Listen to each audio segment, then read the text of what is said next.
За эрхэм үзэгчдээ манай Free podcast-ын тань мэдхэн дугаар инхүү эхлэхэд бэлэн боллоо. Өнөөдөр бид нэр зочин Баасан багшийн ээлжтуудаагаа урьж авчирлаа. За гаргаад ирсэн дэх баярлалаа Баасан багшаа. Маш их баярлалаа. Ингээд бангийн үзэгчид та бүхэндээ шинэ оны мэнд хүргээд улам адал явдалтай олон аяллаар түүхийн болон орон зай цаг хугацаа газар зүй үед аяллаарэ гэж ерөөе. За баярлалаа багшаа. За багшаагаа урьдаг шалтгаан өнөөдөр бид нар бас нэгэн сонирхолтой. Тэр болгон хүмүүс нэг мэдээд байдаггүй, сонирхоод байдаггүй, эсвэл нэг юм тайм төдий мэддэг энэ сэдвээр ярихаар урьлаа. За энэ сэдв бол Карибын тэнгисийн хямрал. За англиар бол Caribbean Crisis гэдэг байна тийм. За хүйтэн дайн эхэлсэн тэр он жилүүдэд хэд хэдэн удаа халуун дан болохоо төгссөн. За тэрний нэг нь бол яалтчгүй Карибын тэнгисийн хямрал гэж үздэг. Тэгэхээр Карибын тэнгисийн хямрал энэ сэдв рүү орохоос өмнө эхлээд ер нь Кариб энэ хямрал болохоос өмнөх ер нь хүйтэн дайны нөхцөл байдал ямар байдалтай байсан мэт чинь солонгосын дайн дуусаад удаагүй байгаа. За энэний араас нь залгаал Вьетнамын дайшгүй явж байгаа шүү дээ. Тэгэхээр ер нь энэ нөхцөл байдал зүүнийхний хувьд за баруун блокийн хувьд ер нь ямар байсан юм бэ? Тэгэхээр үндсэндээ бол дэлхийн 2 дугаар дайны төгсгөлтэй зэрэгцээд яг хөр зэрэг нөгөө яг 2 дугаар дайны холбоотнуудын ялагч гүрнүүд мань дотор маш том сонирхлын зөрчилд ондарсан. Бид нар мэдж байгаагаар зүйлд холбоотолсон Америкийн нэгдсэн улс улмаар энэ маань гарцаагүй ч гэдэг юм уу шинжтэйгээр 2 дугаар дайнтай шууд залгаад 1946 оноос эргэлт буцалт өөр хүйтэн дайныг үүсгэсэн. Тэгэхээр яг өөрөө чи асууж байгаачлан 1947 оноос эхлээд нөгөө 2 дугаар дайныг өдөх жалагчтай байгуулах энхийн гэрээний үйл явц маань бүтлгүүтээд улмаар Европ дахь сонирхлын бүс нөлөөлөл алдахгүй төлөө их гүрнүүдийн сонирхлын зөрчил маань Европт хүйтэн дайныг эхлүүлж за тэнд жишээлбэл одоо бидний байнга тогтмол ярьдаг нөө зүүнний болон барууны блок эвсэл буюу НАТО цаашлаа 50 онд Варшавын гэрээ байгуулахад хүрсэн бол нөгөө талд нь яг энэ процесс үйл явц маань 2 дугаар дайны Аз намхан талаадах төгсгөлийг хилэлцэх. За тухайлх юм бол одоо дайныг өдөгч Японч гэдэг түүнтэй байгуулах Сан Францискогийн энхийн гэрээний асуудал. За цаашлаа 45 оны 8 сарын 15-нд нөгөө Макартур Сталинтай тохиролцсон 38 дор өргөөр солонгосыг чөлөөлөх асуудал ч гэдэг юм уу тий. За бүр цаашлаад Хятадд иргэний дайнд гэж улмаар 1949 онд их газар дээр бүгд нэг Хятад ард улс байгуулагдах ч гэдэг юм уу. Гих мэтлэнгээр хүйтэн дайны Аз дахь нөхцөл бодлыг өдөөлгөд хүрсэн. Тэгэхээр энэ бүх нөхцөл байдал маань улмаар бол яг хэрэг 1947 онд бол тухайн Америк нэгдсэн улс ерөнхийлөгч Труманыг бол эргэлт буцалтгүйгээр коммунизмыг тогтоон барих стратегиор шилжээд за ерөнхийдөө коммунистуудтай бүх чиглэлд бүх талбарт тэмцэх ийм өргөн үрээний одоо эрс хатуу бодлого баримтлахад хүрсэн бол нөгөө талд нь зөвлөлт холбоотолс тухайлбал Сталин бол яг хэр зэрэг аль болох боломжит өөрийн бүх орон зай, бүх салбар, бүх чиглэлээр бол коммунизмыг түгээн дэлгэрүүлэх ийм одоо бодлого руу шилжээд үр дүнд нь бол яг хэр зэрэг Европ, Аз намхан талаад эхэлсэн энэ хүйтэн дайны уур амьсгал маань улам бүр цаашаа бол олон сарилцаанд түгэнд гарсан. Тэгээ яг энэ нөхцөлд яг зэрэгцээд юу болж исэн бэ гэхээр зэрэг хоёр их дайны чинь нөлөөгөөр колони систем задарч байгаа. Тэгээ ингээд 50 60 оноос эхлээд ерөөсөө ингээд нөгөө нэг газрын зураг дээр өдөрт хэдэн 10-аараа нөгөө улсууд шинээр бий болоод тусгаар тутлаа зараад төрөөд за энэ маань эргээ яасан бэ гэхээр зэрэг нөгөө Европ Азийг хувааж авч хоорондоо үзэлцэжсэн Зөвлөлт Америк хоёрыг чинь эргээд гурдагчуд руу тухайлх юм бол үндэсний чөлөөлөх хөдөлгөөн эд дөрвөн жоо Африк, Латин Америк, Аз намхан талын бусад хэсэг рүү өрсөлдөхөд хүргэсэн. Тэдгээрийн нэг нь яг сая дурдсан Вьетнам байхад тэгээ улмаар бол яг гэхээр зэрэг Вьетнамаас анх эхлээд бол яасан бэ гэхээр зэрэг Америк нэгдсэн улс бол нөгөө бодлого улам хатуу болсон. Хатуу болгосон. Тухайлх юм бол 1954 оны доминогийн буюу даалгаврын зарчим гэдгийг чухал санаа ингэж болсон. Ерөөсөө аливаа үндэсний үзэлтэн гэдэг бол цаашдаа ирээдүйн эргэлт буцалгүй коммунистууд юм. Тийм учраас коммунизмтай тэмцэхийн тулд үндэсний үзэлтнүүдтэй ч хатуу тэмцэх ёстой гэдэг. Тэгээ үр дагавар нь яг энэ одоо гэдэг нь 3 дахь ертөнцийнхний төлөөх энэ эд тэмцэл маань ингээд айжмдаа бүр даймжраад өргөжөөд за нэг талаас нөгөө талаас яг энэ өрсөлдөө маань Европт Германы асуудлыг улам хурцтгаад улмаар 1959 оноос 61 оны хоорондох нөгөө Берлиний асуудал арах дөрвөн гүрний уулзалт хэлцээр за тэгээд цаашлаа Берлиний 1960 оны 8 сарын 13-нд болох одоо босох нөхцөл байдалд хүрэхэд нөгөө талд Аз намхан талаад Вьетнам дээр одоо эсвэл Японтай бол хин гэрээ хурдсаад за Солонгос эргэлт тусалгаа 2 хуваагдаад Вьетнам цаашдаа 2 хуваагдахгүй яах вэ? Мөн цаашлаад Америк нэгдсэн улс үндэсний үзэлт хойш минь ахлуулсан Вьетнамыг цаашдаа ирээдүйд коммунист орн болгохын тулд цэрэг орлого эхлэлийг тавьж өгсөн бол яг энэ үед зэрэгцээд 1952 он гэхэд бол тухайн үед Кубад яг эд бас яг энэ колоник эсэргүүцлэн колоничлыг эсэргүүцлэн үндэсний хөдөлгөөн газар авч эхэлсэн байгаа юм л да. За Кубын энэ арлын за Карибын тэнгисийг бид энд харж байна. Кубын арал. За энэ хавьд нэг бахан арлууд байгаа тийм. Дагуулгын их антилын арлууд гэх тийм. Энд дэх Америк нэгдсэн улсын стратеги сонирхол гэж асар том юм байгаад байна. Энэ бол та бүхэн өмнө ярьж исэн Испани Америкийн дайн дээр бол маш тодорхой харагдсан. Тэгэхээр энд одоо жишээ нь Кубад бол яг нь миний анзаарснаар Фидель Кастро тэргүүтээ ер нь үндэсний үзэлтнүүд бол за энэ Америкийн империализм эдийн засгийн бодлогыг ер нь тогтоон барья.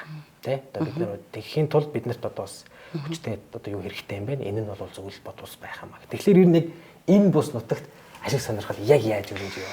1950-ад он гэдэг бол Куб гэдэг яг энэ арал маань их антил дээр байгаа энэ арал маань одоо яг Америк нэгдсэн улсын хувьд бол за стратегийн гэхээсээ илүү маш том эдийн засаг ялангуяа ард иргэдийн хувьд одоо зугаа цэнгэлээ одоо манайхны байнга явдаг хайнаа нарлагддаг шиг л үндсэндээ бол Америк нэгдсэн улсын одоо иргэдийнх нь маш их хөрөнгө оруулалт хийж гисэн маш том плантацуудтай маш их эдийн засгийн ашиг өгдөг зугаа цэнгэл одоо амралт бүрдэг одоо бүхэл нэг тийм одоо гол нэг тийм юу гэх юм бэ дуртай газар байсан юм Америкчуудын дуртай газар байсан. За мэдээж Америк нэгдсэн улс бол яг хөө зэрэг ерөөсөл хүүтэндээ эхлэхтэй зэрэгцээд бол Америкийн төв бол бүхэлдээ коммунизмаас хол тусдаа ангид байх ёстой гэдэг дээр хатуу байрсаар байсан. Ийм ч учраас 1948 онд хүүтэндээ эхлэхтэй зэрэгцээд бидний сайн мэддэг Америкийн улсуудын одоо нэг байгууллагыг үүсгэсэн байхгүй. Тэгээд 48 оноос Америкийн улсуудын байгууллагыг үүсгээд тэр дотор Куб гишүүнжилжсэн учраас Америк юу гэж үжижсэн бэхээр Монрогийн номлолын дагуу коммунизмын асуудал ямар ч хэлсэн Америк төвд орж ирэхгүй энэ хаалттай бодлого байр суурь өрнөд гэж тооцож идэл 50-ад оноос эхлэн нөхцөл байдал хурцтаад 1952 онд бол яасан бэ гэхээр зэрэг Батистийн дэглэм гэж тогтсон Кубад. Нөгөө нэг талаас ингээд залуучууд маш их эсэргүүцээд тухайлах юм бол одоо нөгөө сая дурдсан Фидель Кастро за тэгээд түүний нөгөө нэг нөхөр гэх юм хамтран зүтгэгч юм Абель Сантамари гэдэг энэ нөхдүүд ч юм бол яг гэхээр зэрэг их сургуулиудын оюутнуудын залуучдын холбоо байгуулгаад тэрийг хувьсгал зөвлөлөөр өдөрдуулаад за ингээ айжмдаа 7 сарын 26-ны залуучдын хөдөлгөөн гэдэг үүсгэсэн. Тэгээд 7 сарын 26-ны залуучдын хөдөлгөөний маань гол зорилго бол ерөнхийдөө хитрхи Америкийн өөгшүүлээд байгаа Америк одоо империализм гэх юм одоо ерөнхийдөө Америкт хит ашигтай нөхцөл байдлыг Кубад үүсгэж улмаар Кубын ард түмний амьдралыг уламд ордуудаад байгаа энэ батистуудын дэглэмийн эсрэг тэмцэж гисэн. За ингээ улмаар 1956 оноос эхлээд нээлттэйгээр бол нэг партизаны дан хийгээд партизаны буюу одоо ингээ нөгөө юу юм даа. Тийм. Партизаны дан хийгээд ингээд энэ дай маань 3 жил үргэлжлэнээс 1959 оны 1 сарын одоо ихэр ялт байгуулж байгаа юм л та. Өөрөлдөн бол нөө залуучууд ялсан гэсэн. Үндсийг чөлөөлөх хөдөлгөөн ялсан гэсэн. Яг энэ нөхцөл байдал чи Америкчууд өвжинкүүд гар шок гэсэн.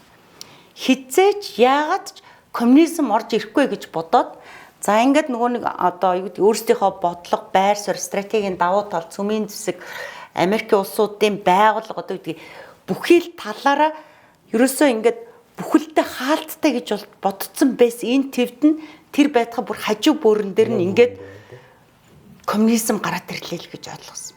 Яг гэхээр үндэсний үзэлтнүүд коммунистуудаас ялгаагүй гэж бодож байсан учраас энэ маань тухайн үед бол яг гэхээр тухайн Америк нэгдсэн улсын засаг захиргаа Эйзенхауэр ерөнхийлөгч түүний засаг захиргаа түүнийг залгамжилсан Кеннедигийн бодлогот шууд нөлөөлсөн байна.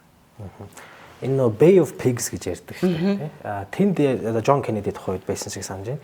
Ер нь Америк нэгдсэн улсын байр суурин дээр ямар байсан бэ? За одоо ингээд хажууд нь бөөрөнд нь одоо нөгөө аймаг коммунист гараад ирлээ. Шууд бол эхлээд коммунист болоогүй юм байгаа юм.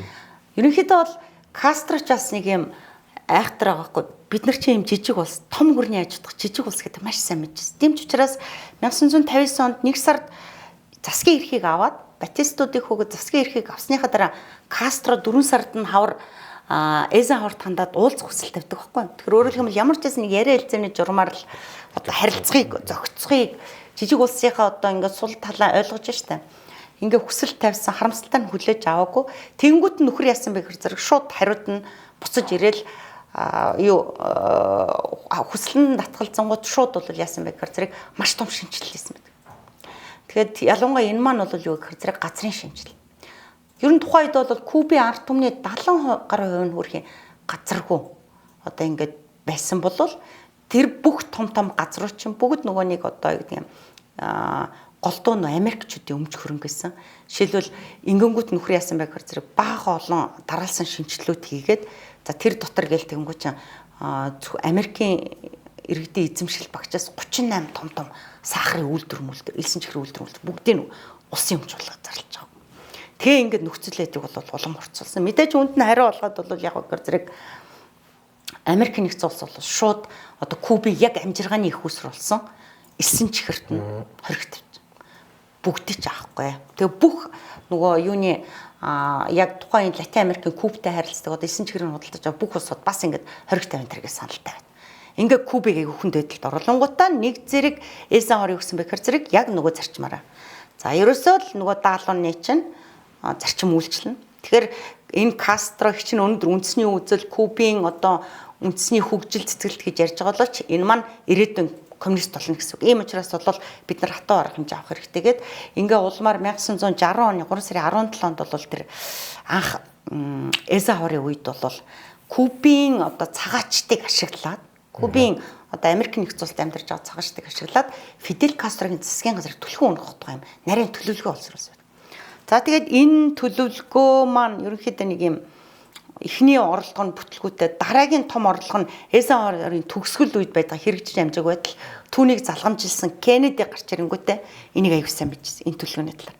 Ингээд Кеннедигийн үед 1961 оны 4 сард бол тэр гахаан буландах операц одоо цэргийн ажиллагааг бол зохион байгуулад за үр дүн нь бол 2-7 хоногийн маш том бүтлгүүтэл төрсэн байдаг. Өөрөөр хэлбэл энэ хоёр удаагийн орлогууд маань ялангуяа эхний орлогын дараа тэр Эйзенхауерын эхний орлогын дараа Фидель Кастро бол эргэлт буцалтгүйгээр коммунизмтай найзлаад улсаа коммунист болох хэрэгтэй мэн гэдэг болсон байдаг. Тэгэхээр өөрөөр хэлбэл энэ нэг хоёр ялангуяа энэ гахаан буландах ажиллагаа бүтлгүүцсний дараагаар нөгөө хүсээгүй айгаад байгаа коммунизм гэдэг ямыг өөрсдөө Америкчууд бол хажуу бүрэндээ бий болгосон гэж ойлгож байна. Зөвлөлт бот улсын нэг хараад сууж байна. Маш нааштай хүлээж авч. Ер нь гэхдээ их сонирхолтой. Анх ингээд нөгөө Батистийн 52 оны Батистийн дэглэмээс хойш ингээд нөгөө эдгэр чи ингээд тэмцэх явц дундаа мэдээж босцогчд тэмцэгчд учраас дэвсэг хэрэгтэй байсан юм шүү. Тэгэл дэвсэг гуйдаг ерөнхийдөө зүйлд айгу удаадараа татгалж ирсэн юм бэл. Дараа нь засгийн эрхэнд гараад 59 онд Кастро тэргүүтээ засгийн газар гараад ирэнгүүтээ бас зүйлд холбоот улс зэргийн цуцламж ууж зүйлд бас их төтгөлж ирсэн байт юм.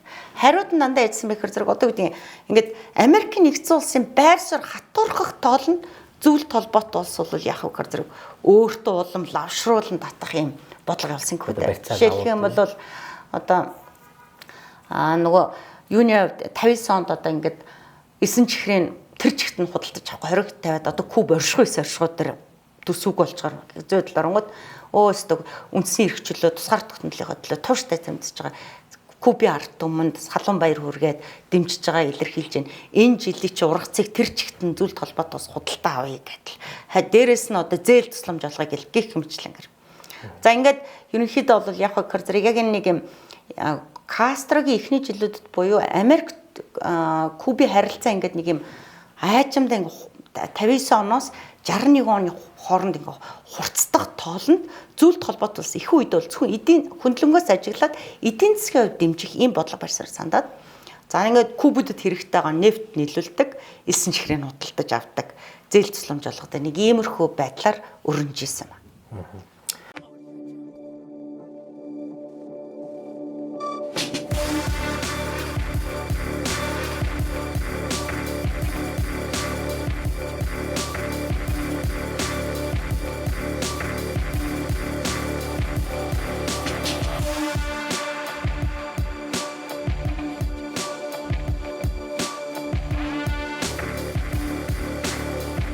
Triton Sport хэвлэлтэй спорт хувцсны үйлдвэр.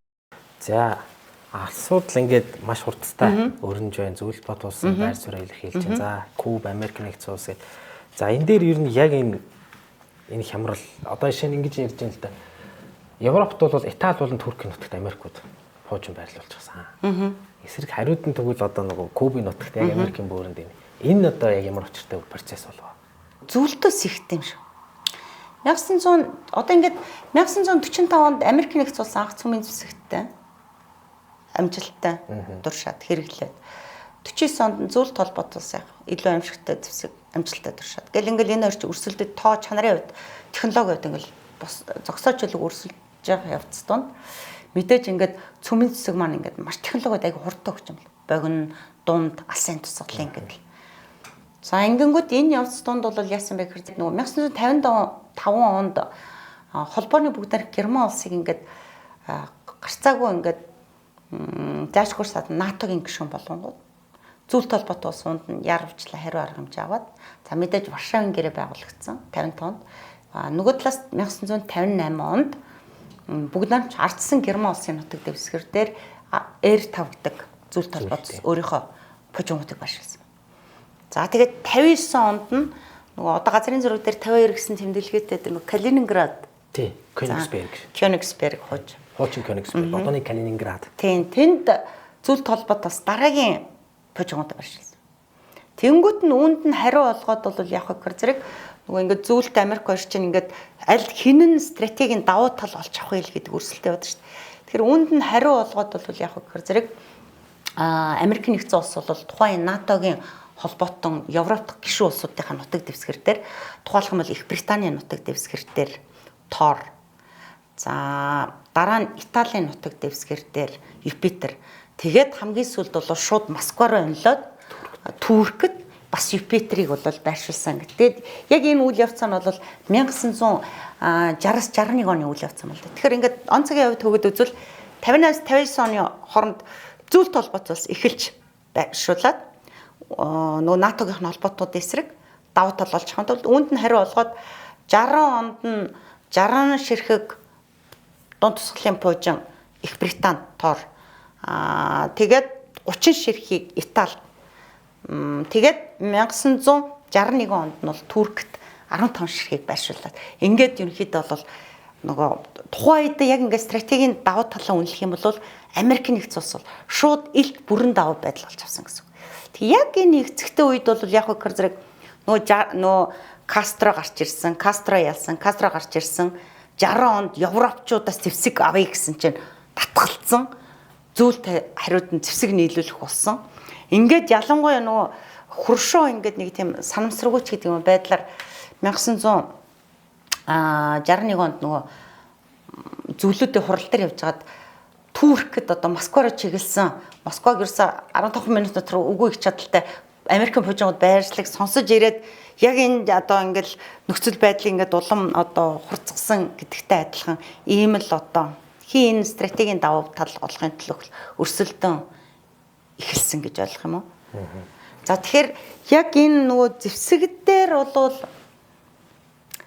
тухайн одоо яг энэ дунд тусгалын пуужин зөвлөлтийн хувьд бол нэг 4000 км дотор нисэх чадвартай. Хамгийн тухайн хөгжингүү нь R14 байгаа юм. Америк нэгдсэн улсын хувьд бол энэ маань бол 5000 км хүртэл одоо нисэх чадвартай. За тэгээд яг ингээд тоогоор нь аваад үзэх юм бол зөвлөлт холбоот улсны 3000 гаруй цөмөн цэнэг төшөө Америк нэгдсэн улс 6000. Тэгэхээр үргэлжлэн бол Америк нэгдсэн улс байршуулсан байдлаараач за тэгээд тухайн үед бий болгож байгаа НАТО, Сята, Сенто, Ансюк, Анжус гэдэг ингээд цэргийн эвсэл холбоотуудаараач одоо нөгөө Япон, Солонгостой улс холбоотны гэрээ гэдэг энэ бүх нэрэж за тэгээд өөртөө байгаа цөмийн засгийн тоогоорож, чанараараач, технологиорож, байршлуудаараач одоо зөвлөлтийн хувьд бол бүрэн даваа бай. Зөвлөлттэй харьцуулахад бүрэн даваа байдалтай байсан гэсэн үг. Одоо Куб гараад ирлээ шүү дээ. Тийм, тэнгүүд яг энэ нэгцэгтэй мөчөд Куб гараад ирсэн гэсэн. За ингээ Кубд зэвсэг байршуулах процесс ер нь хизээс эхэлсэн бэ энэ одоо юуны зөвлөлт батулсан зүг байсан. За энэ юунд 1900 яг сая хэлсэнчлээ ингээд 61 онд чинь ерөнхийдөө бол яг гэхээр зэрэг 61 оны 11 сард Мангуст гэдэг Америк төлөвлөгөөд боловсруулсан байна л да. Мангуст гэдэг. Цаад утга нь бол ерөнхийдөө Куб дэх коммунистуудыг эсэргүүцэж байгаа Кубүүдийн дэмжлэгтэйгээр одоо ерөнхийдөө Кастрог устгах. За тэгэнгүүт энэ маань өөрөө нэг тийм одоо нөгөө нэг gaхан булангийн дараах ажиллагаа байхгүй. За тэгээд яг энэ Мангус төлөвлөгөөтэй зэрэгцэд бол яасан бэ гэхээр зэрэг Кубын эсрэг Америк нэгдсэн улс бол бүх талын юм боомлох одоо ингээ гарцаагүй байдалд оруулахад арга хэмжээнд авч эхэлж байгаа. Арлын бараг бүсэлж байгаа шүү дээ. Тийм. Тэдгээр нэг нь юу байсан бэ гэхээр зэрэг 1962 оны 1 сард Америк нэгдсэн улс шахалт үзүүлээд нөгөө Куби чинь Америкийн улсуудын холбоо гэдэг том олон улсын энэ Америктэй юм байгууллагаас хөөгд гаргаад Америкт нийлээд Латин Америк 15 улс бүрэн эдийн засгийн хориг тавьж байгаа. Кубыг ер нь оршин тогтноолохгүй ингээд боомлж яана гэсэн үг. Тэгээд яг энэтэй зэрэгцээд бол яг гэхээр зэрэг нөгөө талд нь юу өрнжсэн бэ гэхээр зэрэг нөгөө Германы асуудал хурцтаад Берлиний хаанд босоод ингээд яасан бэ гэхээр зэрэг нөгөө Туркэд Америкийн пуужингууд байрч байгааг мэдээд 1960 оны 5 сарын 20-нд гинт Хрущев бол яасан бэ гэхээр зэрэг ерөөсөн яралтай шуурхай зарлаад. За тэгээд тэр шуурхаагаар бол яасан бэ гэхээр зэрэг Анадыр гэдэг Мангуст эсрэг төлөвлөгөө боловсруулдаг. За энэ бол юу гэхээр зэрэг ерөнхийдөө Куб бол стратегийн маш давуу талтай байршилтай нутаг дэвсгэр улс юм аа. Энэ улс бол эргэлт буцалтгүйгээр Америкийн нэгдсэн улсын империализмыг эсэргүүцэж байгаа тусгаар тогтнолынхоо төлөө байгаа шинэ залуу улс. Бид нар бол эдийн засаг одоо хувь туслагаас худалдааны дэмжлэг үзүүлэхээс гадна энэ улсыг бол оршин тогтноолж одоо энэ яаж энэ залуу улсууд энэ одоо империализм эсрэг сэмч босч чадгийг одоо харуулах хэрэгтэй энэ төр ч гэдэг юм. За ийм учраас бол ерөөсөө бид нар зөвлөлт холбоот улсын цэргийн баазыг Кубд байршуулна гэдэг ийм төлөвлөгөө танилцсан. Энэ Анадыр бол аимшигтай төлөвлөгөөс. Тухайн одоо яг энэ анх боловсруулагдсанаар бол юу вэ гэхээр зэрэг нийтдээ 43 пуужинт дивиз очиж байршуулна гэж. За энэ донд нь одоо юуны тухайн зөвлөлтийн хамгийн сайн хөгжүүлсэн байгаа R14 гэдэг хамгийн сүүлийн пуужинт анги гэхэд дотор нь 3-ыг R10 пуужинт R14 2-ыг R12 пуужинт анги 3-ыг за тэгээд авчиж байршууллаа гэхэд за энэ чи бүхэлд нь их бууны анги тэгээд нөгөө далаа тэнгист усан доогуур агаар тэгээд бүхэл бүтэн ингээд хамгаалалттай ийм пуужинт цэргийн баазыг Кубын нутаг дэвсгэр дээр Америк нэгдсэн улсын эсрэг байршуулах төлөвлөгөөс ингэж байна. За тэгэнгүүт энэ дээр чинь нөгөө тухайд эхний цохилдоор хэрвээ энэ төлөвлөгөө хэрэгсэн тохиол 43 дивиз чинь эхний цохилдоор гэхэд Америк нэгдсэн улсын бүх гол том объектыг бүрэн устгах хүчин чадалтайс гэж. Ер нь ийм төлөвлөлтөөсөн гэсэн үг. Эхний цохилтын хэмжээ нь хэрвээ Хирошимагийн 20 килотон байсан бол яг энэ Анадыр төлөвлөгөөний дагуу Кубд байршуулсан тохиолдолд эхний цохилт 70 мегатон байна гэж. Тэгэхээр ер нь бол Америкийг шууд сүрүүлэх төлөвлөгөөс гэж. Тэгээ ингээд 5 сарын 20-нд яриад 1962 он 6 сарын 10-аас эхлээл ерөөсөө энэ маань хэрэгжиж эхэлсэн. Тэгсэн өөр зүйлт бэлэн байгаагүй. Энэ чинь асар том төсөл байгаа байхгүй юу? Асар том. Тэгээ энд чинь одоо ингээд нийтдээ нэг юм далаа дээр газар дээр далаа дээр усан доогуур жишээл усан доогуур гэхэд 11 усан доогуур шумбагч одоо онгоц тийшээ илгээн байршуулна гэж төлөвлөснөөс 7 одоо пуужинтай байдаг ч юм гих мэршлингээр одоо. За тэгээд хөршөөн гол санаа бол Анадыр бол нууцаар хэрэгжих хэрэгтэй. Өөрөлдвөл бид нар бүгдийг нууцаар Карибын тэнгист Кубын арлууд дээр байршлуулчаад Америкчуудыг өөрсдийн шокруулна л гэсэн. Одоо зочирдуулна л гэсэн юм бас хоёр давхар төлөвлөгөө яваад байна гэсэн үг. Гэтэл эн чинь өөрөө амар том төсөл байгаад одоо тэр чинь ингээд зөвхөн цэргийн анги нэгтгэл зэр зэвсгээс гадна хоол хүнс түлш одоо юу гэдгийг бүр одоо юу гэдэг те аимшигтай тийм ерөөсөө л ингээд бүр үнэхээр том. За ингээд ерөнхийдөө нэг 6 сараас хэрэгжиж эхэлсэн төлөвлөгөөгөр бол тэр Кубд оршиж байршилж байгаа зөвлөлтийн цэргийн бааз бол 11 мянган километр дотроо ерөөсө шууд бие дааж цэрэг дайны бүрэн үйл ажиллагаа болгож хүчин чадалтай байна гэж. Тэгэхээр яг энэ хүрээнд бол нэг юм 60,000 гаруй хүнийг нүүлгэн шилжүүлэх, тэд нарын гол хүнс тэгээд нөгөө бах олон зэрэг зэвсгэж асуудал үүссэн гэсэн үг гэж болгож байна. Энийг куб хэрхэн яаж хүлээж авсан бэ? Кубүүд ихэнд бас ойлгоогүй байдаг. Нэг тийм кубын үед энэ айгүй сонир зэрэг зэвсэг худалдаж авъя гэсэн. Одоо харилцаа хамтын ажиллагаа дипломат харилцаа тогтсоос гисэн чил Кастро айгүй удаан хугацаанд ойлгоо. Юу болж байгаа гэж. Тэг яг үндэ энэ ана дээр ажиллагаатай холбоотой ингээд 6 сараас эхэлж штэ ерөөсөө. Тэгээд эхний 62-нд 7 сарын 12-нд одоо яг тэр үе ахалж очсон Плив гэдэг генерал орсон зүйлтэй. Тэгээд маш удаан хугацаанд зөвлөлтийн өөрсдийнх нь дипломатууд ер нь том дээд тушаалын хүмүүс ч мэддэггүй нэг. Үшээ хямрал явж байхад хүртэл эд байхад хүртэл мэддэг байсан байдаг.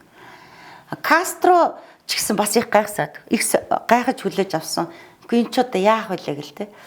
Тэгээд эн чин зөвлөлт холбоотой улс бол нэлээд хідэн удаан дэлхийн сайдын яамдынхад шугамар удаа Кастро ятгажиж энд бол ингэж Кубын аюулгүй байдал тусгаар тогтнол те.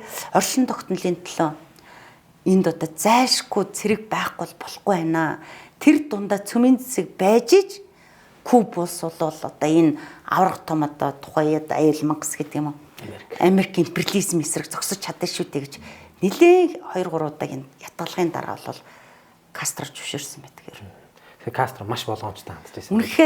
Үнэхээр жижиг улсын зовлон жижиг улсын удирдагч гэдэг ч бас маш тийм том сорилтонд байсны л нэг илрэлтэй. Энд дээр Америкийг би ойлгохдоо бол ингээд ер нь Кубын ардлыг тэр чигээр маш их бүсэлсэн байсан гэж тийм.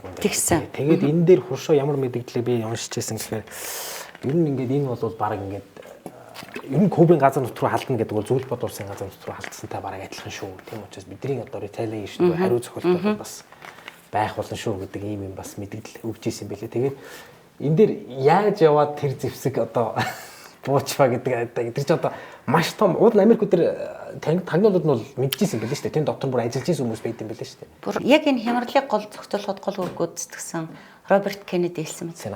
Бид нар бүр мэдчихсэн шүү дээ энэ чи. 3-4 сарын өмнө мэдчихсэн. Та нарыг анх ингээд 6 сараас эхлэгч нь л мэдчихсэн гэж. Ер нь бол тэгээд ер нь бол одоо гинтийн байдлаар бас нэг юм дипломатын гэдэг юм тактикийн давуу тал олж гинт одоо бас зөвлөлтийг барьцаалтуулахар одоо тухайд нуувчилж байсан гэдэг шиг. Гэхдээ яг үндсэндээ бол Америкийн нэгдсэн улсын талаас бас их цөмийн зэвсэгтэй, цөмийн цэнэгтэй хошуун, цөмийн зэвсгүүд авчина гэдэг дээр бол тооцоолалцсан юм шиг. 1962 оны 10 сарын 16-нд тагнуулын U2 онгоц нөгөө ээлжид ингээл нислэгээ хийгээ явж байгаад тэгээд баахан зураг дараад буулгасан чинь юу болсон бэ гэж аль хэдийн 6 цөмийн цэнэгт хошуу барилуулах систем өшөө угсарчихсан байх нь ил болсон. За ингээд ерөнхийдөө бол хямрал одоо эхэлсэн гэж илж болно да ер нь. За эндээс тэгээд одоо энэ асуудлыг хэрхэн шийдэх вэ? Одоо ингээл нэг товчлт дарчих гээд байгаа шүү дээ. Хоёр талд нэг ингээл нэг товчлт дарчвал цөмийн дай болчих гээд байгаа шүү дээ, тий.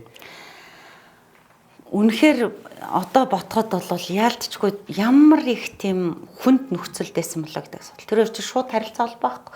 Бүх зүйл одоо ингээ эсвэл элчин сайдын яамдуудаараа дамжин цахилгаан утас зохион одоо ингээл нэг цагийн зөрүүний асуудал үүснэ. Ингээ шууд харилцаа холбоохгүй. Тэгэл ингээл бүгдийг таамаглах шаардлагатай болно. Тэгэхээр жишээлх юм бол одоо 62 оны 10 сарын 4 гэхэд зөвлөлт холбоотол тэнд ерөөс 42 цэнэгт хошоо авчид тавьсан. Сая хэлсэнчлэн 6-аг байршуулсан. 10 сарын 16-нд мэдэнгүүтэл Кастро 17-нд нь бол яасан бэ гэхээр зэрэг ерөөсөө шуурхай зөвлөгөн одоо ерөнхийлөгчийн дэрэгдэх нууц юм хэсэг байгуул бүлэг байгуулаад ингээд ерөнхийдөө одоо яах вэ гэдгийг ярилцчихсан. Одоо яавал дэрэг мэдээж цэргийнхэн бол яасан бэ гэхээр зэрэг бид нар яагаад ч хэрэгвч буужгүй шууд одоо ерөөсөө Куб руу дайрна гэдэг л юм байрсарт. Яагаад ч бид нар одоо зөвлөлтөд юм боломж олгож болохгүй. Бид нар өөрсдөө одоо ийм эрсдэл үүсгэж болохгүй Куб руу шууд дайрах хэрэгтэй л гэсэн шиг юм байрсаар байна. А нөгөө талд нь бол мэдээ зөвлөлт холбоот улсын зүгээс ч гэсэн бид нар бол энэ муу одоо империалистууд Америкийг бол ялтгаа харуулах ёсноо одоо улам одоо ингээд цааш одоо юугаа түгээлд өргөжлүүлнэ ч гэдэг юм. За ингээд житал цаашдаа ингээд одоо маш игзэгтэй болоод яах вэ ийх вэ гэдэг нөхцөлдөл төр эхний ээлж нь Америк нэгдсэн улс ямарсан бууж өгөхгүй тул хамгийн ихний шийдвэр бол яах вэ гэхээр зэрэг далайн цэргийн бүслэлт зохион байгуулна гэдэг шийдвэр. Өөрөөр хэлбэл энэ маань бол юу вэ гэхээр зэрэг тухайн үед айгүй их игзэгтэй цэргийн далайн цэргийн бүслэлт маань тухайн одоо олон улсын одоо энэ далайн дайны эрхцүүд талаасаа үзэх юм бол жишээлбэл одоо Америк нэгдсэн улс Европт зөвлөлт рүү онлоод Туркт ч юм уу Их Британд Италид пуужин барилуулах нь дайн өдөх шалтгаан биш. Маргалдах, мөргөлтөө үүсгэх. Дайны буруутан болохгүй. Зөвлөлт холбоотоос Кубад цөмийн зэвсэг нууцаар авчи байршуулсан дайн өдөх шалтгаан биш. Дайны буруутан болохгүй. Гэтэл яах вэ гэхээр зэрэг яг тухайн одоо олон улсын эрхцэн зохицол талаасаа үзвэл Америкийн нэгдсэн улс хэрвээ Кубын арлуудыг тойруулаад далайн цэргийн бүслэлт зохион байгуулах юм бол энэ бол шууд дайн зарлал зэрэг болох гэсэн. Тэгээ яг энэ нөхцөлд одоо яах вэ гэдэг маш том одоо сорилт ирж байгаа. Америк ганцаар тэгэхэд яг энэ дээр бол нөгөө зөвлөхүү төр баг маш чухал ажиллаж байгаа юм л да. Ингэнгүүтээ шууд нөгөө Америкийн улсуудын байгууллагыг яралт оролдуулад тэр чинээс шийдвэр гарсан. Америкийн ард түмнүүдийн Америк ТV-ийн хоёр Америк ТV-ийн одоо аюулгүй байдлын төлөө бид нар Кубын арлуудыг тойруулж одоо өөрсдийнхөө сайн сайхны төлөө ТV-ийн аюулгүй байдлын төлөө далайн цэргийн бүслэлт зохион байгуулъя гэж. За тэгээд яг бүслэлт ч гэж нэрлэегүй карантин буюу тусгаарлалт гэж нэрлсэн байдаг. За тэгээ эн чинь гарцаагүй шууд юу гэхээр зэрэг байлдааны нэгдүгээр баг зэрэгэлд хэмжээнд очиж байна гэсэн. Тэгээд энэ нөхцөлд бол яасан бэ гэхээр зэрэг 10 сарын 22-ны Кеннеди арт түмэнд андж үгэлсэн байдаг. Одоо зүйлт холбоотолс бол одоо Кубын арлууд дээр бид нэрлөө онлоод ингээ пуужин барьшуулчлаа гэд. За ингээ Америкийн арт том нийгэмч одоо бүүн стресс одоо бүүн өмнө сандраа болохтой зэрэгцээд нөгөө талд нь 24-нөөс эхлээд одоо яг энэ далайн цэргийн карантин буюу тусгаарлалтыг 952 км Кубын арлуудыг тойруулж зохион байгуулсан байна. За тэр хоорондоор нөгөө зөвлөлт одоо яах вэ? Бид нар одоо яаж бас нөгөө тэнд байршуулсан байгаа R12 пуужингуудыг байлдааны бэлэн байдалд оруулахтай зэрэгцээ дайн үүсвэл яг яах вэ гэдэг юм ярьж эхэлж байгаа. За энэ үед 10 сарын 23-нд нь Хрушшовд нэг юм хоёр юу ирсэн байдаг. Хоёр цагтл гэх юм уу. За нэг нь хоёр мэдээ ирсэн ба. Нэгэнд нь бол юу гэхээр зэрэг тухайд яг Кубын арлууд руу очиж явж байсан Александровск гэдэг зөвлөлтийн одоо онгоцон. За энэ онгоцон дээр нэмээд 44 далавчд бож очиж. Ямар ч аюулгүй хүрлээ гэдэг нэгдүгээр нэг мэдээлэл ирсэн зөвлөлтийн талаас цэргийн талаас нөгөө талд бол Роберт Кеннеди зөвлөлтийн элчисэд амьдраад очсон. Одоо Бринт уулзалт хийсэн байдаг. За тэгээ ерөнхийдөө яагаад ч энэ байдалд хүрвэл энэ байдал та нар пуужин байрлуулсан байна. Эндээ ямар нэгэн хариуцлага тайлбар хийх хэрэгтэй гингүүд зөвлөлтийн тал үгүйсгэж байгаа юм. Уучлаарай тийм байхгүй. За бид нар тийм бүрэн нотлохоо байна. Нөхцөл байдал ингээд байна гэдэг. За тэгээд 24-нд Хрушшовт бол хандаад ерөнхийдөө асуудлыг ухаалгаар шийдэсэй гэж хүсэж байна гэж дамжуулсан байдаг. Ерөнхийдөө ийм хоёр мэдээлэл байгаа. Тэгэхээр өөрөөр хэлбэл зөвлөлтийн талын удирдагч эсвэл шууд давуу талаа цэргийн одоо үүссэн байгаа давуу талаа ашиглаад ямар ч бас одоо ихний цохилтуудыг хийгээд одоо нөгөө Америкс илүү гэдэг нь нотлох цэргийн хүчээр эсвэл ингээд нэг mëсэн татаал дайнд орох. Эсвэл нөгөө талд нь одоо нөгөө элч сайдаар дамжуулж хэлж байгаа нөгөө дипломат замаар асуудалд ухаалгаар хандаад за ерөнхийдөө одоо асуудлыг дайнд хүрэхгүйгээр шийдвэрлэх юу боломж байна гэсэн хоёр мэдээллийн сонголтоо нөртүүлсэн гэсэн. За тэгээд 10 сарын 22-нд яг ингээд Жон Кеннеди арт түмэнд хандаж хэлсэн үгнээс эхлээд хямрал маань нээлттэй үе шатанд орсон гэж үздэг. Яг ингээд энэ 10 сарын 22-наас 10 сарын 28 хүртэл 7 өдөр 7 шөнө гэдэг бол зөвхөн Америкийн арт түмэн, зөвлөлтийн арт түмэн Хрушшов, Кеннедигийн хувьд биш, дэлхийд дахины хувьд үнэхээр хамгийн хүнд хэцүү өдрүүд байсан гэж хэлж байна. Одоо яг өөрөө чинь түрүү хэлсэнчлэн жоохон игзэхтэй, эвгүй, эсвэл яарсан, түргцэн, мэдээл дутуу энэ нөхцөл хин нэгэн нь довчлуур дарахад дэлхийд цөмийн дайны ирмэг дээр ирсэн гэсэн үг. Маш ойрхон ирсэн. Маш ойрхон ирсэн. Тэг яг ийм учраас 10 сарын 24-нд нь тухайн нэгдсэн үндэсний байгууллага ерөнхий нарийн дарга УТАН бол талуудад ураас асуудлыг бити хуцтал байдалд оруулаач эв зүгээр шийдээч гэдэг. За тэгээ 10 сарын 25-нд нөгөө нүүбийн аюулгүй зүйл яралт оруулж. Яралтайгаа урмаар хуралдсан чинь тухайн одоо Америк нэгдсэн улсын нүүб цуцс элчин төлөөлөгч Стивенсон, зүлтийн элчин төлөөлөгч Зойрон хоёр нүүбийн түүхэнд даахгүй одоо гал халуун тэнд дайм болж бас хэлцээр явд. Гэхдээ хамгийн аюултай нь тухай Зойрон тэнд цөмийн цэцэг байгааг мэдээг байсан байдаг. Аюултай нь. Тэгээд бүхнийг үгүйсгээд одоо чи юу яриад байгаа бүү гүтэг гэдэл ингээд маргалтаад мэтгэлцээ тэнд дайм болоод байдаг. Гэтэл бодит байдал дээр аль хэдийн үнэхээр зөвлөлт холбоотоос бол буучингуудаа байршуулчихсан юу юуг зөв одоо Америк нэгдсэн улс руу одоо цөмийн цэцэг харахад бэлэн байсан бахан тэ. За ийм учраас 25-ныхаа өдөр нь бол Америк нэгдсэн улсын түүхэнд анх удаага байлдааны 3 дугаар зэргийн бэлэн байдалд буюу Дефкон 2 зэрэглэлж шилжсэн түүхтэй байдаг юм. За энэ дээр Хрущев болон Кеннеди нар хэрхэн ажилласан бэ? Кеннеди бол бас ихтэй энэ дээр надад Фидель Кастрогийн үндсэн гэсэн. За одоо энэ Куб бол ер нь дайны талбар болох гэдэг шүү дээ. Ер нь баг бол. Ер нь өөртөө тийм. За энэ дээр бол одоо жижигхэн улс одоо хоёр том гүрний мөргөлдөөнд байгаа жижигхэн улс. Энэ дээр одоо Кастрог бол би их айхтар хүн гэж хараад байгаа юм л да. Кастро нэгдүгээрт үнэхээр айхтар. Анх ерөөсөө төрүүлсэнчлэн засгийн эрх авсан цагаас эхлээ Америкт очролцохыг бол хүссэн. Дараа нь Америкт тусгаар технологи бэхжүүлж амжаагүй ажиж ингээд харилцаа сүйтгэхгүй тул зөвлөлтийн энэ цөмийн цэцэг байршуулах саналаас тодорхой хэмжээнд ингээд дүтгэлцэж ирсэн. Гэхдээ нэгэнд гарцаагүй нөхцөл байдалд ороод ингээд яалтчгүй ингээд Кубын арлуудыг тойроод далайн цэргийн бүслэлт буюу карантин зохион байгуулагдаад за дээрэс нь ингээд гарцаагүй утгаар ингээд нөгөө шууд стратегийн давуу байдал болох боломжтой зүйлтийн нөгөө цөмийн цэнэг тошуунууд чинь ингээд систем нь байршсан учраас хамгийн сонирхолтой нэг энэ хямралын үедүүд бол нөгөө Кастро ч бас тагнуулынхаа шуумд аягүй итгээд тухайн Америк нэгдсэн улсын ойр одоо удирдагчдын ойр төрөлдөөс Америк нэгдсэн улс ирж байгаа тагнуулынхаа шугамын мэдээлэлд хит үнэмшээд ерөнхийдөө цохилт өгье гэсэн. Ер нь л юу юугүй 10 сарын 27 гэхэд яах гээд байна. 10 сарын 27-наас хэтэрхгүй Америк нэгдсэн улс төрүүл цохилт өгөх гээд байна. Бид нар яарал дарга хэмжээ авахгүй болохгүй байна гэдэл ингээл мэдээлэл явуулаад бүх амьсгалчлал байлцах гэдэг юм тийм. Тэгсэн 10 сарын 24-нд Хрущев эхний загтлаа явуулсан байдаг Америк руу.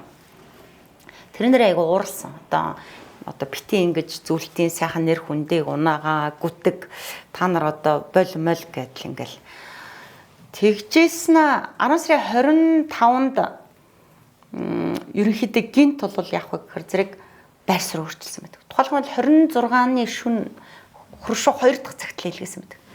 Өмнөх загтлууд, өмнөх бүх байр суурь бол Хрущев дандаа багаараа шийдчихсэн. Гэтэл 26-ны загтлыг явуулахдаа тэр хүн ганцаар шийдээ болсон байдаг. Тэр дотор юу байдаг вэ гэхээр зэрэг яарвчлыг үжсэн байдаг гэхээр зэрэг хэрвээ Америк нэгдсэн улс Кубын арлууд руу довтлохгүй, Куб руу дайрахгүй гэвэл Кубын тусгаар тогтнол баталгаа өгнө гэвэл бид нар бас пужингуудаа буцааж татчих болно гэсэн юм утгатай юм явуулаад тэнгуүтэ өглөө нь 10 сарын 27-нд радиогоор үүнээс гадна Америк нэгдсэн улс Туркт байршуулсан пужингуудаа задлж буцааж татах ёстой гэж бас нэмж шинэ нөхцөл радиогоор хэлсэн байдаг. Ер нь бол тэгээд ерөнхийдөө 10 сарын 26-нд үүнд нь хариу олгоод Америк нэгдсэн улсын талаас энэ ч одоо хоорондоо шууд харилцааг байгаа учраас Бразил дахь элчин сайдын ямаараа дамжуулаад окей одоо нөгөө хилцээ хийя тий нөхцөл байдал ингээд ямар ч тохиолдолд бид нар энэ дайнд хинч ялахгүй. Өөрөлдөх юм энэ дайн бол одоо хинч ялахгүй хоёр биенээ нэг мөсөн сүтгээд дэлхийс сүрэх хэмжээний одоо тоглоом учраас бид нар бол асуудлыг инхээр шийдэх ёстой. Дайнд хүрэхгүй, мөргөлдөөнд хүрэхгүйгээр шийдэх ёстой гэд. За тэгээд ерөнхийдөө гол санаа нь юу гэсэн бэ гэхээр зэрэг бид та нар Кубээс зэвсгээ гаргах юм бол бид нар Куб руу довтлохгүй гэдэг одоо Хрущев илгээсэн цагтлын хариуг бол өгсөн байдаг. 10 сарын 27-нд Хрущевт 2 хариу ирж байгаа юм л да. Нэгдүгээрт Плевес нэг мэдээлэл ирсэн. Нөгөөх нь Кастрогоос ирсэн. Аль аль нь юу гэхээр зэрэг бид нар Кастрол чичрээд одоо нөгөө ерөөсөө юу юуг л Америк давтлах гээд байна. Яаралтай тушаал өгөх хэрэгтэй байна гэд. Нөгөө плив болохоор зэрэг ерөнхийдөө одоо энд ер нь нөхцөл байдал хурцтуул юм таталтай болно. Гэхдээ тушаал хүлээж гин гэсэн шиг. За яг энэ одоо өөрөлдөх юм бол зүйлт бол бас байлдааны бэлэн байдалтай байгаа гэсэн үг. Нөгөө талд нь бас Америкийн нэгдсэн улс ч гэсэн энэ үед аль хэдийн байлдааны бэлэн байдалд орсон байдаг. Тухайлх юм бол Америкийн нэгдсэн улс чинь зөвхөн өөрийнхөө одоо батлан хамгаалах үндсэн одоо цэргийн төв штабаас гадна НАТОтой зөвшөөрөлцөөд яах вэ гэхээр зэрэг ерөнхийдөө юу яа 314 62 316 62 гэдэг тушаалуудын дагуу ерөнхийдөө аль 10 сарын 1-ээс бүрэн товтлогоонд бэлтгэсэн. Бүх цөмийн гушуунууд зөвлөлт түүний холбоотнуудаар анлиста бас бэлэн байсан гэсэн. Тэгэхээр одоо ерөнхийдөө Хрушов, Кеннеди хоёрын одоо яаж энэ бага удирдах ямар шийдвэр гаргахаас л хувь заяа их хамарчсан гэсэн. Гэтэл яг нөгөө 10 сарын 26-нд чинь ингээд 27-нд чинь Кастрогоос Пливес загтал эрэхтэй зэрэгцээ чинь Америкийн талаас 2-1 юм асуудал үүссэн байдаг. Нэгдүгээр нь болсон бэхээр зэрэг тагнуулын U2 онгоц Кубын арал дээгүүр нисэж яхад нь зүйлтийн тал буудаад устгацсан. Нөгөө талд нь нэг одоо төөрж андуурсан гэдэг бас нэг ууд 2 тагнуулын онгоц энэ дээгүүр нисэж яваад Америкийн түүхэндх хамгийн урт хугацааны U2 тагнуулын онгоц нислэг үлдээд 10 гаруй цаг нисээд зүйлтийн баргийн Сибирь хүрээд ниссэн юм. Тэр нь ингээд зүйлтэд илчлэгдсэн асуудал ус. За одоо ингээд ерөнхийдөө Америк хариу бариул ерөөсөл дайм болох гэсэн л гэсэн үг юм. Тэгээ энэ нөхцөлд бол яг гэхээр зэрэг 27-28 шилжих шөнө Роберт Кеннедигийн өрөөнд Добрин очоод за ингээд ерөнхийдөө бол Роберт Кеннедигийн илүү санаачлагаар гэсэн үг. Хүсэл тавьсны дагуу очоод ингээд бид нар яагаад ч энэ дайны нөхцөл байдалд хүргэж болохгүй хийн ойлгосон байх гэж бодож байна. Энэ дайнд хүрэхгүй байхын тулд бид нар бол асуудлыг намжмал яриа хэлцээний байдлаар шийдэх ёстой. Бид нар Хрушовын тавьж байгаа саналыг сонссон. Бид нар ингэд бэлэн байна гэсэн шиг ингэж тэр шөнө 27-28-ны шөнө одоо ерөнхийдөө хувь заяал Кеннеди хүрэн шийдэгцэн. Тэр Добринын дараа нь дурсан байдаг. Тэр өрөөний эзэн бол тэр өрөөнд намайг дуудсан өрөөнд очиход бол аимшигтайсан гэдэг. Бүх юм ингээд одоо энтэнд замбраагүй нөгөө өрөөний эзэн маань бүр ингээд ажил нөмөрцөн унтчихсэн энэ төргээд. Тэгээд утга нь бол юу гэхээр тэр тэгж нойр хоолгүйгээр яаж цүмийн дайнд хүрэхгүй яах вэ гэдэг дээр л ажиллаж исэн гэж ойлгож байна. Ард түмний юу байдал нэлээд хүнд байсан байх шиг үгүй тий. Одоо тэгээд нөө хорогдох байранд орох нь энэ замбраагүй байдал үүсээд 22-нд Джон Кеннеди зурагтаар мэдэгдэл Америкийн ард түмэнд болон зүйлт холбоотой сандж мэдэгдэл гэж. Тэгээд Америкийн нэгдсэн улс даяар үнэхээр замбрааг юм болсон. Айл болгон тэр үед одоо ингээд өөртөө ямар нэгэн байдлаар хийсэн цүмийн дайм болвол одоо байш хорогдох байруудаа Багдаа сарынхаа одоо зарим нь жил мэлэр цус хүнс бүх юмтайгаа ороод ингээд нуувчилж хорогдсон байдаг ер нь бол. Тэгээд сүүлд нь би 2012 онд Флоридагийн их сургууль дээр явж хахад манай багш ярьжсэн. Тэр үед үнэхээр айгүй хүнд байсан гэж тийм. Маш их айц үзтээ ингээд маргааш гэд дайм болоод цүмийн дайм болоод маргааш дэлхийн ертөнд сүнчих юм бол яах вэ? Хизээ нуувчнаас гарч болохгүй лоо ч гэдэг юм.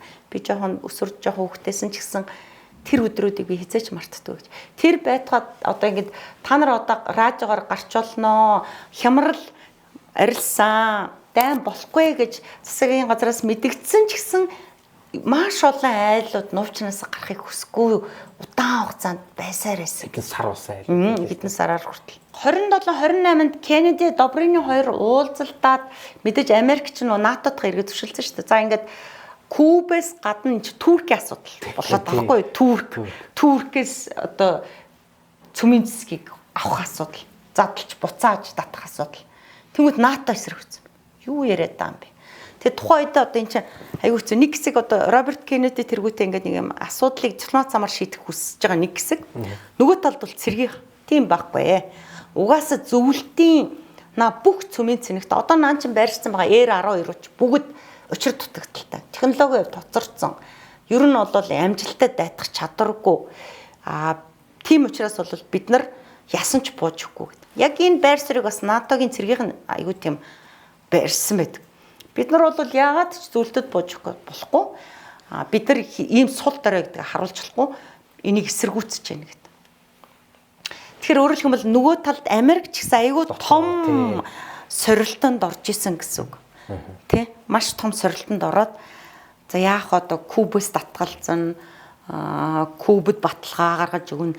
Тэгтэл Туркээс салгаад авчи одоо стратегийн давуу байдлыг болчихихэр НАТОгийн холбоотнууд эсэргүүцээд байдаг. Тэгээ энэ нөхцөлд яах вэ гэж байна. Тэгээд 10 сарын 28-нд 10 сар одоо энэ чинь нэг өдөр цагийн ялгаал яваад байгаа юм л да. Америкт 27 шөнө гэхэд зөвлөлтөд 28-ны өглөө нь Хрушов дээр загтал ирж байгаа байхгүй хоёр загтал. Нэг нь Кеннедигаас нөгөөх нь нөгөө Кубд байгаа зөвлөлтийн цэргийн анги командалж байгаа Плевес ярьж байгаа шүү дээ. За Хрушов яг энэ одоо хүсэлтүүдэд хоёуланд нь яасан бэ гэхээр зэрэг ерөнхийдөө хоёр загтал хийлгэж байгаа. Нэгэнд нь бол юу вэ гэхээр зэрэг Плев тандаад нанаага бүх Р-12-уудаа бүгдийг задлаад өөрөлдөө бүх цөмийн цэнгүүдэд задлаад буцаагаад татаа зөвлөлт рүү гэж. Тэнгүүтээ Кеннедид хандаад юу гэсэн бэ гэхээр зэрэг за зөвлөлт холбоот улсын саналыг хүлээж авна гэж найдаж байна. Ерөнхийдөө нэг юм албан бус 3 санал тавиад шүү дээ. Куб руу довтлохгүй та нар. Кубын тусгаар тогтнол баталгаа өгнө. Кубд ахиж ямар нэгэн байдлаар одоо дарамт юу байхгүй. Одоо юу гэдэг ерөнхийдөө Куб руу л халтахгүй л гэсэн шиг. Кубд баталгаа өгнө. Хамгийн чухал юмнууд одоо 3 дахь нөгөө радиогоор ярьсан Туркээс татгал, Туркээс л юмаа тат гэдэг нэг энэ 3 саналыг хүлээж автлаа гэж ойлголоо шүү гэсэн шиг. Им хоёр цагтл буцааж илгээгээд за ингээд 28-нд болвол хямрал маань намжмал байдлаар гарч. Өөрөөр хэлбэл дайм болгохгүйгээр талууд тохиролцож чадсан, ойлголцож чадсан. Тэг яг энд бол нөгөө түрүүлжсэн түүхэн хүмүүс, хувь хүмүүс үнэхээр чухал өргөцсөн. Ялангуяа энэ Джон Кеннедигийн дүү Роберт Кеннеди тий үнэхээр мундаг, маш чадварлаг харамсалтайгаар халуулсан шүү. Тий энэ хүн бол яах вэ гэхээр зэрэг яг тэр одоо энэ тухайн ертөнцийн тэг энэ хинч дайнд ялахгүй байна гэдэг үнэхээр болж тэг Кеннедигийн нэг онцлог нь юу байсан бэ гэхээр зэрэг одоо зөвлөлтийн удирдагчдаас ч юм уу Хрушов бол илүү ганцаарчлсан тоглолттой. Гэтэл Роберт Кеннеди дандаа шинжээчдийнхаа зөвлөхөөс тагчсан.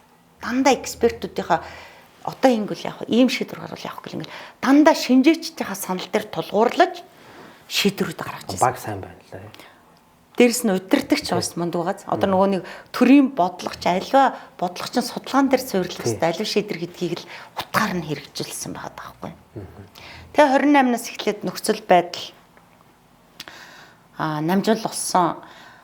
Гэхдээ зүйлт холбоотоос Кубээс буцаагаад нөгөө баахан цэргийн анги нэгтгэл зэр зэвсгээ буцааж татхад 3-7 хоног зарцуулсан байдаг.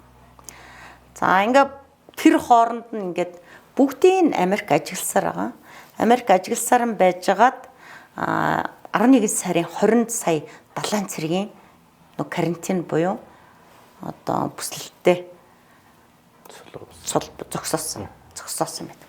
Америкууд Туркээс татсан. Америк хариуд нь Туркээс татсан.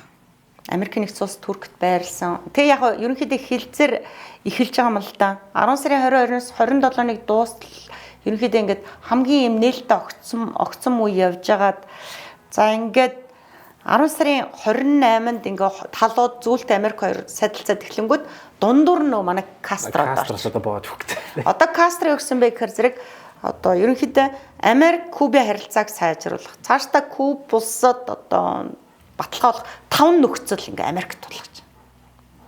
За тэгээд тэр дотор ч одоо юу гэдэг юм Кубын тусгаар тогтнолыг хүлээн зөвшөөрөгч гэдэг юм уу ахиж халдан довтлох довтлохгүй байх баталгаа өгч гэдэг юм уу Гуантанамо дах цэргийн бааза болиулах гэл ингээ 5 нөхцөл тулгаад. За гэхдээ нөгөө талаас Америк ингээ нэг ам байдлаар хилцээ гэдсэн болтлоо.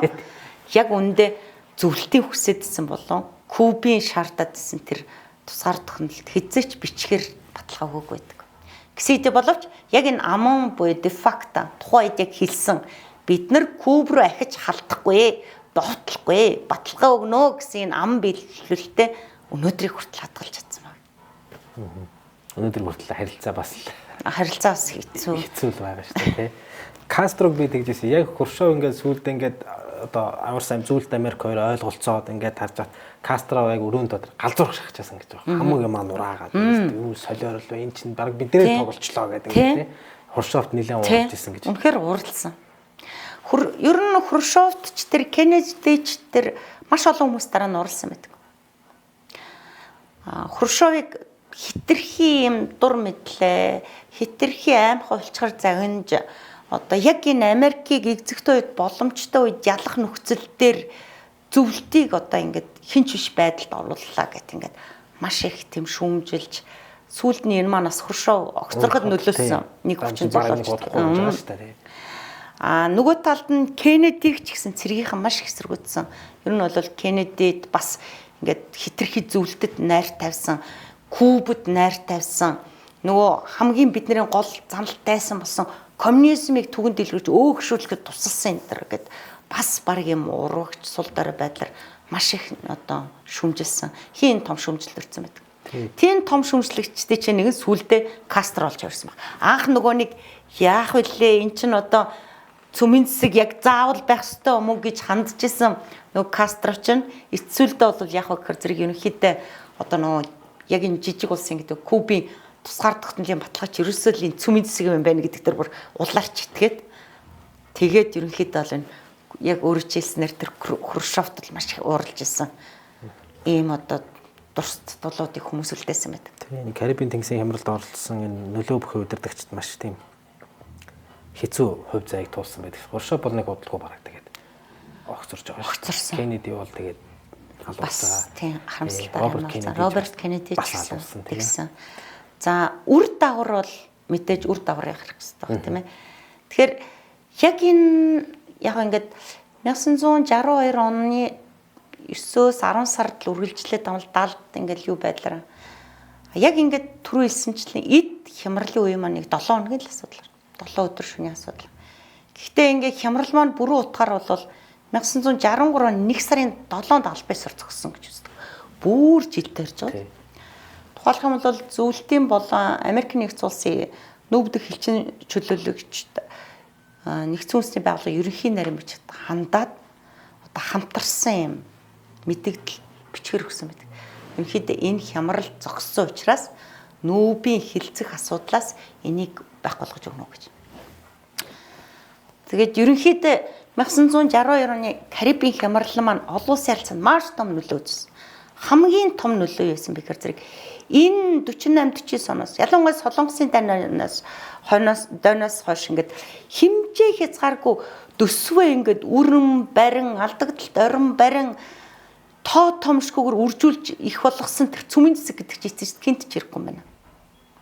Өөрөлдвөл энийг хэрэглэх боломжгүй гэдгийг ойлгосон. Энийг хэрэглэх юм бол энэ дайнд ялагч байхгүй гэдгийг хийн ойлгосон. За хоёр дахь энэ ч утгаар бол яг гэхээр зэрэг яг энэ цөмийн яг энэ Карибын ямарлын дараагаас эхлээд зүйлт холбоот бас Америк нэгдсэн улсын хоорондоо одоо нэгдүгээр альва ийм гинтийн зүйл бол шууд одоо утсан харилцаад багтчих. Шууд уцтаад нэгнээс асуучдаг. Үнэн үү худлаа юу? Танах давч дарцсан юм уу? Дарах гэж юм уу ч гэдэг юм уу, тий? Хоёрт нь яг энэ ойлголцол маань энийг тийм зэвсэг хэрэггүй гэдгийг хийн ойлгоц учраас цаашид энийг дэлгэрүүлж болохгүй юм байна. Энийг тооны хувьд нэмж болохгүйгаас гадна ийм зэвсэгтэй улсууд очирч болох юм. Энд чинь аюултай. Тэгээ үр дүнд нь бол яг гэхээр зэрэг цөмийн зэвсгийг хориглох үйл дэлгэрүүлэхтэй холбоотой маш том олон улсын анхны том шийдлүүд Карибын ямарлын шууд нөлөөр гарсан байдаг. Тухайлбал 1963 онд цөмийн зэвсгийг үйл дэлгэрүүлэх цөмийн зэвсгийг 3 орчинд хориглох гэрээ болгоцсон. За газар ус агаар тий. За дараа нь 1968 онд цөмийн зэвсгийг үйл дэлгэрүүлэх гэрээ болгоцсон. 68 оны байдлаар л цөмийн зэвсэгтэй 5 улс одоо цаашид цөмийн зэвсэгтэй статустай улсууд гэж явна. Бусад энэ гэрээ нэгдсэн улсууд цөмийн зэвсэгтэй байхгүйбайхын төлөө байцгаана тий. Өөрөлдөн үүрэг хариуцлага хүлээнэ гэж. За тэгээд цаашлаад энэ маань бүр явсаар гад нөгөө бүр дулгаарлыг авчирч байгаа юм л да. Зүйлт Америк харилцаанд бидний сайн мэдэх намжмал үе гэж нэрлэдэг. Хүүтэн дайны одоо эд зэвсэглэр хөөцөлтөд хурцдуул байсан үеийг намжмал байдалд улаарлын ур амьсгалд хүргээд нөхдүүд бол зэвсгээр биш, шууд мөргөлдөөнөөр биш, бусад салбарт магадгүй эдийн засаг, хот байгуулалт, барилга, сансар өгтөргүй, соёл, спорт, одоо дипломат, нүүбийн талбарч гэдэг юм. Иймэрхүү байдлаар одоо өрсөлдөөд яг энэ зэвсгэлийн асуудал дээр Батлан болох аюулгүй байдлын салбарт айлах мөрөлдөөнөөс зайлсхийсэн. Ийм үйл явц болсон. За дараагийн 2 дахь чухал үр дагавар маань юу гэхээр зэрэг ингээ харах юм бол зөв зүгээр яаж байгаа дэлхийн ертөнцийн дээрх улсууд маань хин нэгэн Зөвлөлт Америкийн муудалцаанаас болоод цөмийн дайны талбар болоод зөв зүгээр яаж байгаа газрын хорцсноос арчигдаж хохирох эрсдэл үүссэнийг ойлгосон. Ийм ч учраас анх түрүүнд яг энэ Латин Америк улсуудаас эхлээд бид нар цөмийн зэвсгээс ангид баймаар байна. Манай бүс нутаг бидний орон зай, манай улсуудын орон зай бол ямар нэг улсуудын цөмийн мөргөлдөөний талбар ахсгүй, цөмийн зэвсгийг дамжин өнгөрүүлэх бааз одоо орон зай байх гэсгүй бид нар цөмийн зэвсгээс ангид баймаар байна гэдэг тунхал гаргах дүргээд үр дүнд нь цөмийн зэвсгээс ангид бүс нутаг гэдэг ойлголт байсан. За ингээ үндсэндээ бол одоо энэ 67 оны Талилолкогийн Латин Америкийг цөмийн зэвсгээс ангид болох гэрээнээс өксүүлээд за тэнгууд энэ дунд ч манай Монгол улс хүртэл байгаа тийм. Монгол улс цор ганцаараа цөмийн зэвсгээс ангид нэг улс цөмийн зэвсгээс ангид бүс нутаг онцгой статустай. Энэ бас нэг орон зай нь болоо. Хоёр өршнөө цөмийн зэвсгтэй. За гуравт нь яг энэ Карибын хямралын ерөнхийдөө шууд үр дагавраар ерөнхийдөө нэг шийдвэр гаргалтын судалгаа айгуу чухал гэдгийг ойлгосон байна. Олон улс харилцаанд ерөн судалгаанд бол хувь хүмүүс айгуу нөлөөтэй гэдэг юм байна. Энд чинь ингээд нэг цэвэр үндэсний ашиг сонирхолч гэдэг юм уу? Үндэсний аюулгүй байдлын төлөө одоо эрх ашигынхаа төлөө, тусгаар технологийн төлөө, бүрийн эрхийн төлөө гэх нэг юм автомат шийдвэр чи ингэж гарч болдгүй юм байна. Угаасаа ч байдгүй юм байна. Энд чинь амьд хүмүүс, хувь хүмүүсийн маш олон сэтгэл зүйн, амьдралын туршлагын, мэдлэгийн тий хувь хүний хандлагын энэ бүх туршлага нөлөөлж идэв юм байна. Гэт ерөөсөө энэ дээр одоо судалгаа маш чухал байх, анхаарал хандуулж хэрэгтэй байна гэд. Ингээд бас нэг том судалгааны чиглэл ингэж одоо бий болсон байх жишээтэй. Байх нэ гэж ойлгох нь. Маш сонирхолтой байлаа. За манай Frame podcast-ын тань мэдхэн дугаар энэ хүрээд өндөрлж байна. Дутуу зүйл байсан уу багшаа? Бараг ер нь баг ярьчих шиг боллоо. Таньдтай хэлье гэж бодож исэн зүйл байсан уу? Ер нь бол яг хуу энэ хүйтэн дайны Зөвлөлт Америкийн өрсөлдөө маань ингээд Европт эхлээл Герман гэд нэг ард түмний 2 хуваагаад л удалгүй Азид дэлгэрээд л Азиад Солонгос гэдэг ард түмний 2 хуваагаад Вьетнамыг 2 хувийг дөхөөд л хятадын нөхцөл байдлыг хурцтгаад л эцэс сүлдээ бол яг энэ өрсөлдөө маань 3 дахь ертөнцийнхэн гэж нэрлэдэг байгаа тухайн шинээр тусгаар тогтнож байгаа шинэ залуу улсуудын төлөө энэ өрсөлдөө маань явсаар байж байгаа энэ том хямралд энэ том дайны ирмэгт хүргэсэн гэж ойлгож болно. Ер нь бол тэгэд ер нь бол ямарваа ийм их гүрнүүдийн хямрал мөргөлдөөн донд жижиг улс ямар том сорилтонд ордог том кейс жишээ бол бас энэ Кубын жишээ гэж ойлгож болох юм. Ер нь бол бидэнд ч бас сургамжтай. Бидэнд ч бас сургамжтай. За баярлалаа гэж. За ингээд ирхэн үзэгчтэй манай Frame podcast-ын энэ удаагийн дугаарыг өндөрлж байна. За баасан хуваагчтай ажлын за мөн эрүүл энхийг хүсье. Ажлын амжилтыг бас хүсье. Маш их баярлалаа. Та бүхэндээ ч гэсэн ажлын амжилт, эрүүл энх сайн сайхан хүсье. Баярлалаа. Баяртай. За баяртай. Хүмүүрийн зөвлөх харилцсан мэдээлгүй. Зарим нь зөвхөн өөрийгөө ялахыг хүсдэг бол зарим нь өрсөлдөгчөө ялахыг,